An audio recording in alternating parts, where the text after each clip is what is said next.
Hello বন্ধুরা, নিয়ে এলাম আজকে একটা মিনি ব্লগ।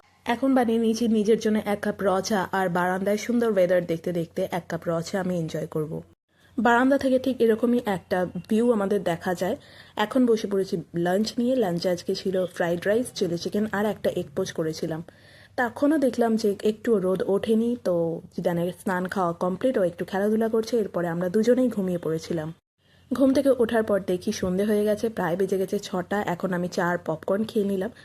এরপর অরিজিৎ কল করে বলল, আমি অফিস থেকে আসছি, তুমি জিদানকে নিয়ে একটু বেরো, ওর জন্য আজকে একটা ফুটবল কিনবো।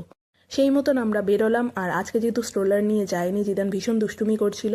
এরপরেই দেখি উল্টো দিকে সেই ভাপা পিঠের দোকান, খুব ভাল লাগছিল খেতে আজকে শীতের মধ্যে গরম গরম ভাপা পিঠে। আর তারপরেই দেখলাম একটা নতুন দোকান, এর নাম চপ শিল্প। থ্যাংক ইউ দিদি এই ধরনের চপ শিল্প বিজনেসকে এত প্রমোট করার জন্য। বাড়ি এসে বানিয়ে নিলাম একটু চিকেন কারি। যাই হোক, আমরা খাওয়া দাওয়া করি, তোমরা যাওয়ার আগে চ্যানেলটা সাবস্ক্রাইব করে দিও।